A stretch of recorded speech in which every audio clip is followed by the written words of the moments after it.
There are moments in life when everything changes, not gradually, not with warning, but in 30 seconds.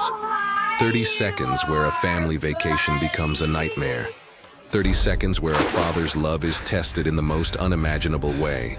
30 seconds where a choice between life and death isn't about saving yourself. It's about letting go of the only hand that could pull you back.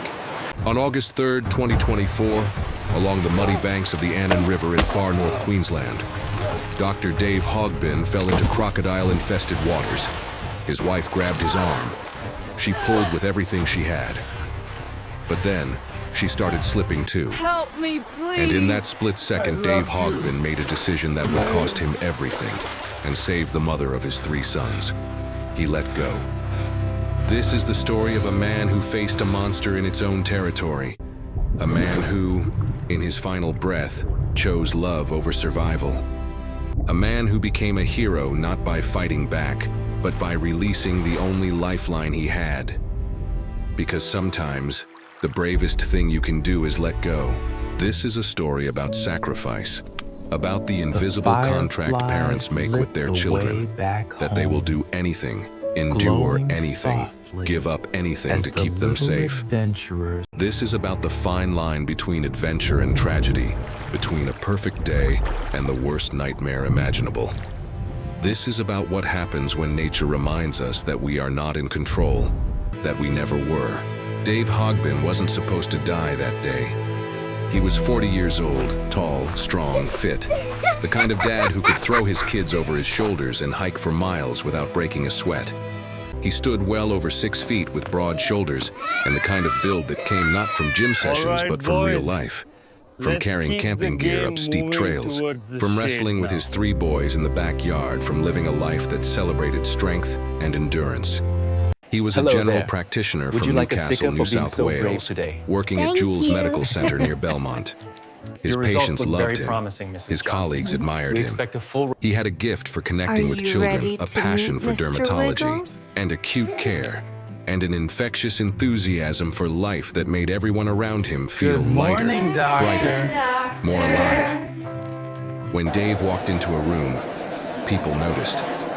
Not because he demanded attention, but because he radiated warmth. He had one of those smiles that made you feel like you were the only person in the world. His laugh was loud and genuine, the kind that made other people laugh just hearing it. Patients trusted him immediately. It's okay, Parents we're brought just their gonna sick have a children little to look, him all because right? they knew he'd get down on his knees, I promise look the it won't child in the hurt. eye, and make them feel safe. He didn't just treat That is an symptoms, he incredible treated drawing. people. He The remembered colors you used names, here asked are about school amazing. projects, Thank you, I celebrated worked small really hard victories. on it. He was the kind of doctor who made medicine feel like a calling, not just a career. But Dave's real joy wasn't in the clinic. It was out there, beyond the walls, beyond the city, beyond the comfort zones most people never leave. He loved 4-wheel driving through rugged terrain, camping under star-filled skies, teaching his 3 sons, aged 7, 5, and 2, how to build fires, track animals, and respect the wild. Every school holiday, every long weekend, Dave would pack up the family 4-wheel drive, load it with tents and cooking gear and adventure, and head out into the Australian wilderness. He'd take them to places most families would consider too remote, too challenging, too risky. But Dave didn't see risk. He saw opportunity. peregrines nest. Opportunity to That's teach it, his almost boys got it. resilience, You two are self-reliance, doing great. wonder. His wife, Jane, was his adventure partner, his equal in every way. She was also a GP, sharp and steady, the kind of woman who could deliver a baby in the morning and navigate rough bush tracks in the afternoon. She This matched is the Dave's type of energy, what, his boys? passion, See his the commitment to patterns giving on the their wings? boys a childhood filled with real experiences, It's incredible not just how screen they time thrive and in structured this activities. environment. Together, they built a life that was rich, full, and deeply connected to the land. They were partners in the truest sense, balancing careers, raising 3 young boys, and still finding time to chase We have sunsets to and make explore time hidden for corners this. of the country they loved. Perfect. Their home in Newcastle was always buzzing with life. The boys, 7-year-old Jack, 5-year-old Tom, and 2-year-old Harry, were wild in the best way, full of questions and energy and that fearless curiosity that comes from having parents who encourage exploration. Dave would come home from long shifts at the clinic and immediately drop to the floor to play dinosaurs or build elaborate pillow forts. He never complained about being tired. He never said he needed a break. Because for Dave, time with his boys wasn't exhausting. It was fuel. Dave was fiercely loyal, fiercely protective. The kind of father who wouldn't just tell his boys he loved them. He'd show them over and over in every camping trip. Every bedtime story, every scraped knee he bandaged with a joke and a hug. His family was his world. Colleagues at Jules Medical Center would joke that Dave's real specialty was dermatology or pediatrics. It was fatherhood. He'd show up on Monday mornings with photos of weekend adventures, eyes bright as he described teaching his oldest son to fish, or watching the youngest take his first solo steps on a beach. He lived for those moments. He built his entire life around creating them. And in early August 2024, they were doing what they loved most, exploring the untamed beauty of far north Queensland, a place where the rainforest meets the river, where crocodiles have ruled for millions of years and where humans are only ever visitors. They'd been planning this trip for months. Dave had mapped out the route, researched campsites, compiled lists of wildlife they might see. He wanted to show the boys the real Australia, the ancient, wild, dangerous Australia that exists beyond the safety of suburban streets and shopping malls. He wanted them to understand that nature demands respect, that adventure comes with responsibility, that the world is bigger and older and more powerful than any of us. They drove north from Newcastle, covering over 2,000 kilometers in their trusty four-wheel drive. The boys sang songs, played I Spy, bounced with excitement every time they passed a road sign pointing toward Cooktown. Jane and Dave took turns driving, sharing that comfortable silence that comes from years of partnership. They talked about work, about the boys' schools, about plans for future trips. They were happy. They were exactly where they wanted to be. They had no idea that this trip would end in tragedy, that the riverbank they walked along would crumble beneath Dave's feet, that a 16-foot prehistoric predator was waiting just below the surface, that in less than a minute, everything they knew, everything they loved would be ripped apart, that Dave would make a choice that would define him forever, not as a doctor, not as an adventurer, but as a father who loved his family more than his own life. The saltwater crocodile is one of the most dangerous animals on Earth. It's not just big. It's a killing machine perfected over 65 million years of evolution. These creatures survived the asteroid that wiped out the dinosaurs. They've outlasted ice ages, continental shifts, and countless other species that came and went. They are living fossils, apex predators that have remained virtually unchanged for millions of years because they reached evolutionary perfection long before humans even existed. An adult male saltwater crocodile can reach 16 to 20 feet in length and weigh over a ton, sometimes as much as 2,200 pounds of pure muscle, bone, and prehistoric fury. Its bite force is the strongest of any living animal, measured at over 3,000 to 700 pounds per square inch. To put that in perspective, a great white shark's bite force is around 600 pounds per square inch. A saltwater crocodile can bite down with 6 times that power. It can crush a turtle shell like you'd crack an egg. It can snap a cow's femur like a twig. And it can hold a human underwater until every last breath is gone. Its jaws are lined with 64 to 68 teeth, designed not to chew, but to grip and tear. Unlike mammals, crocodiles can't move their jaws side to side to chew food. They bite, they hold, they tear off chunks by twisting their entire body. Their teeth aren't sharp like a shark's. They're conical, designed for gripping, for making escape impossible once they lock on.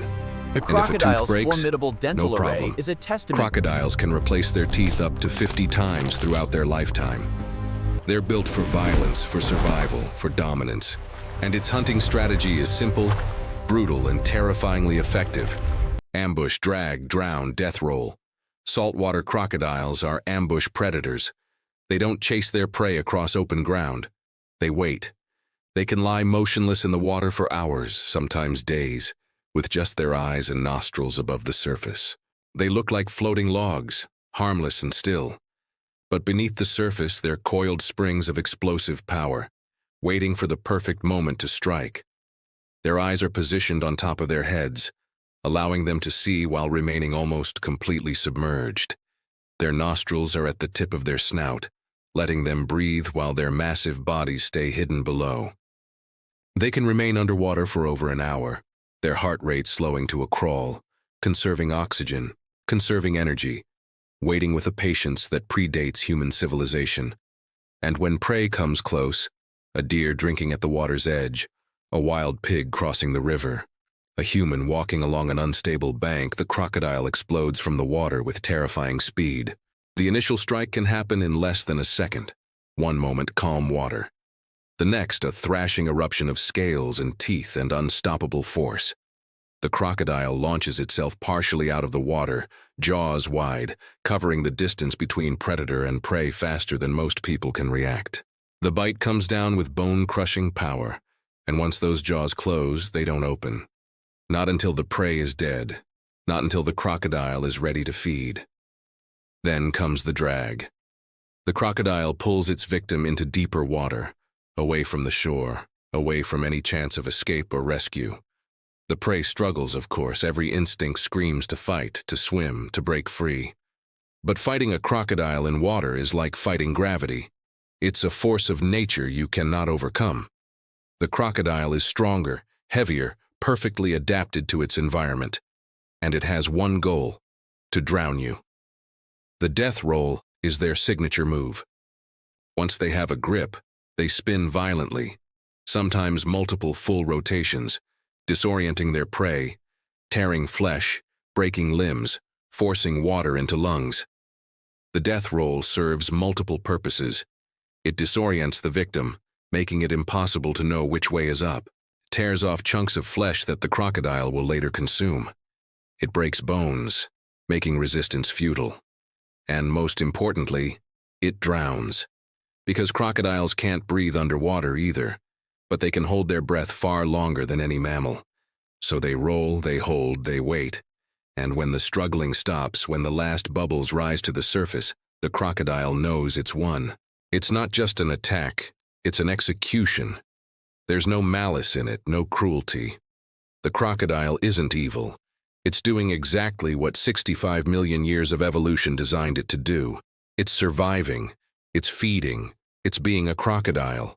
But for the victim, for the families watching from shore, for the people who hear the screams, and the splashing and the terrible silence that follows, it's a horror beyond comprehension.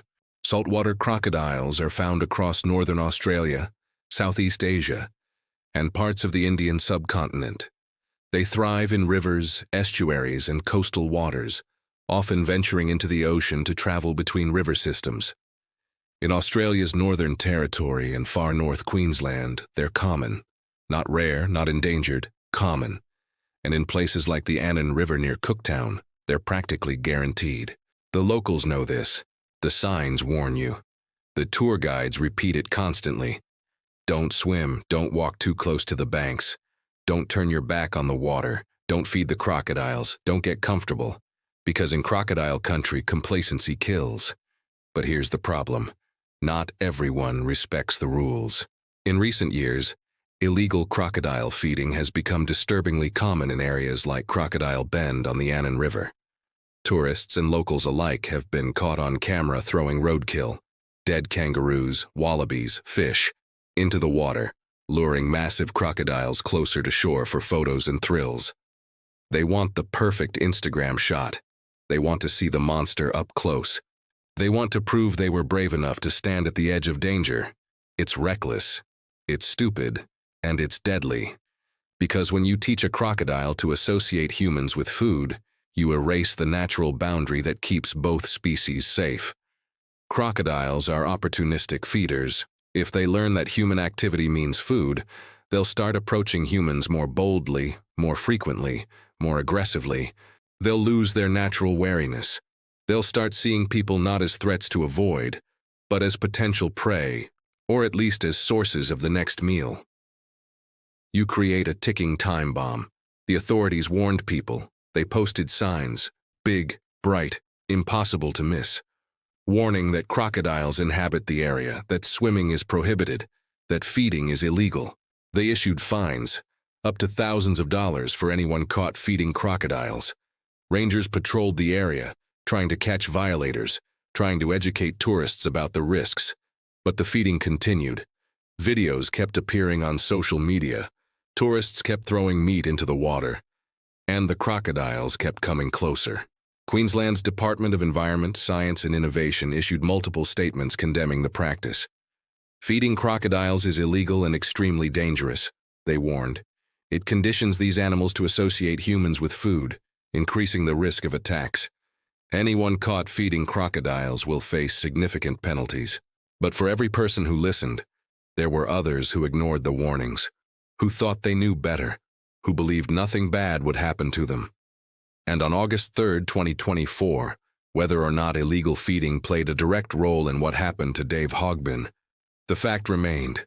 A 16-foot crocodile was in the Annan River, close to a popular tourist path, and it was hunting, was waiting. And when Dave Hogbin fell into the water, it struck. It was a standard Saturday.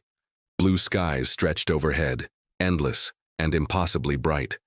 The kind of sky that makes you feel small in the best way, that reminds you of how vast and beautiful the world is. A warm breeze drifted through the trees, carrying the scent of eucalyptus and river water. The Hogbin family, Dave, Jane, and their 3 boys, were on the kind of camping trip they'd done 100 times before. They'd driven up to Cooktown, a remote town in far North Queensland, known for its rugged beauty and wild rivers. It's the kind of place where the road ends and the real adventure begins, where cell phone service is spotty at best, where you're more likely to see a wallaby than another human being. They'd set up camp the night before, pitching their tent under a canopy of stars so bright, it felt like you could reach up and touch them.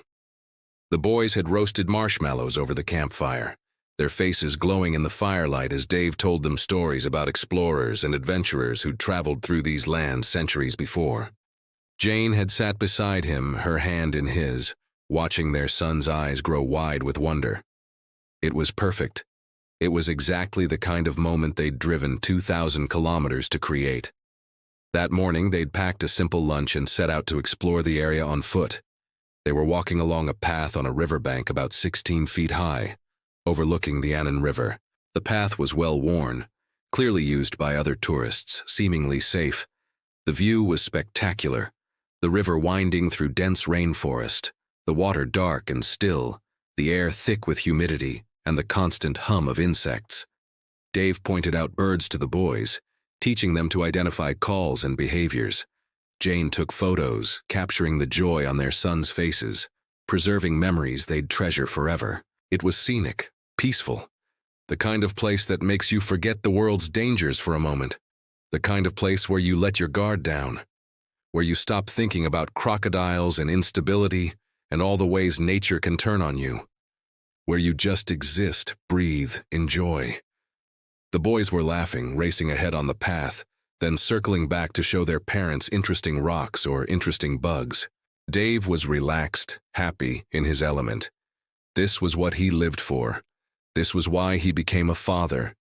To share moments like this, to teach his sons to love the wild, to build memories that would last a lifetime. But the riverbank was unstable. Years of erosion had weakened the soil.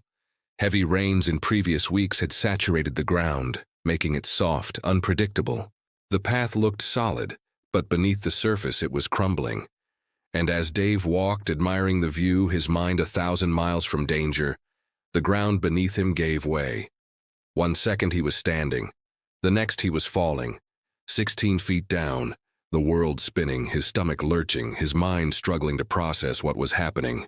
He hit the water hard, the impact knocking the wind out of his lungs, cold water rushing into his nose and mouth. He surfaced, gasping, disoriented, his hands reaching for something, anything to hold on to.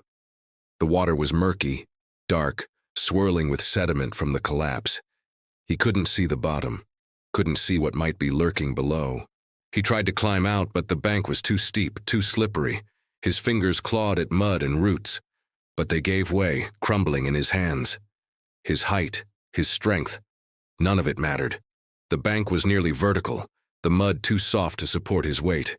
He was trapped. trapped in water he knew was dangerous. Water that every sign, every warning, every local had told him contained crocodiles. Jane screamed. The sound ripped through the peaceful morning like a gunshot. She didn't think. She didn't hesitate. Maternal instinct, spousal love, sheer desperation. It all kicked in at once. She dropped to her knees at the edge of the collapsed bank and slid down, her hands clawing at mud and roots, moving on pure adrenaline. She reached Dave, her fingers wrapped around his arm. She pulled. She pulled with every ounce of strength she had, her muscles screaming, her feet digging into the soft mud for leverage. For a moment, it seemed like it might work. Dave was reaching up with his free hand, trying to find footing, trying to help her lift him. Their eyes met. In that instant, they communicated everything: fear, hope, determination, love. They'd been through so much together, built a life together, 3 beautiful sons together. They weren't going to let it end here, not like this. But the bank was collapsing beneath Jane too. The same instability that had dropped Dave into the water was now pulling at her. She was slipping, sliding toward the water, toward the crocodile. Her feet lost purchase, her body tilted forward, and she realized with absolute horror that if she didn't let go, she was going in too. But she didn't let go. She couldn't. This was her husband, her partner, the father of her children, the man she'd built her entire life with. She held on, her fingers white-knuckled, her voice hoarse from screaming for help that wouldn't arrive in time. And that's when Dave made his choice. He looked into his wife's eyes. He saw her slipping. He knew that if she fell in, they'd both die. And their 3 boys, 7, 5, and 2 years old, standing frozen on the path above, watching their parents struggle, would lose both of them in one horrific moment. He saw their entire future in that split second. Jane trying to pull him out, both of them in the water, the crocodile taking them both. The boys left orphaned, alone, traumatized beyond recovery. So Dave Hogbin, the man who had spent his entire life protecting the people he loved, did the only thing he could. He released his wife's hand. He pulled his arm free from her grip. He pushed her away, back toward the bank, toward safety, toward their sons. And he spoke. His last words, not a cry for help, not a scream of fear, but a command, urgent and filled with love. Go. Get back. Save the boys. Jane scrambled back up the bank, gasping, sobbing, her mind unable to process what had just happened. Her hands were covered in mud, her nails broken from clawing at the earth. She pulled herself over the edge and collapsed, turning back just in time to see Dave in the water below. He was treading water, looking up at her one last time. And then, from the water below, came the sound. A thrashing. A violent, churning explosion of water and scales and prehistoric fury. The 16-foot crocodile struck. It came from below, invisible in the murky water until the last possible second. Its massive jaws opened wide, 68 teeth gleaming white against dark scales, and clamped down on Dave's body with a bite force that could crush a buffalo skull. Dave didn't even have time to scream. The crocodile pulled him under in an instant, the water boiling with violence, and then it rolled. The death roll. The crocodile spun its entire body over and over, pulling Dave deeper into the river, away from the light, away from his family, away from everything. The water churned red, bubbles rose to the surface, and then, after what felt like an eternity but was probably only seconds, the water stilled. The crocodile had dragged Dave away, downstream, to a place where no one could reach him, where no rescue was possible. It was over in 30 seconds. 30 seconds from the moment the bank gave way to the moment Dave Hogbin disappeared beneath the surface. 30 seconds that destroyed a family, ended a life, and revealed the true depth of a father's love. Jane climbed back to her children. They were crying, confused, terrified. The oldest, 7-year-old Jack kept asking where Daddy was, why Daddy was in the water, when Daddy was coming back. Jane wrapped her arms around all 3 of them, her body shaking with sobs, and tried to find words that wouldn't come. They hadn't seen the final moment. That was the one small mercy. They'd seen their father fall, they'd seen their mother try to save him, but they hadn't seen the crocodile strike, They hadn't seen the death roll. They hadn't seen their father taken by a monster. That image would haunt Jane for the rest of her life, but at least her sons were spared that nightmare.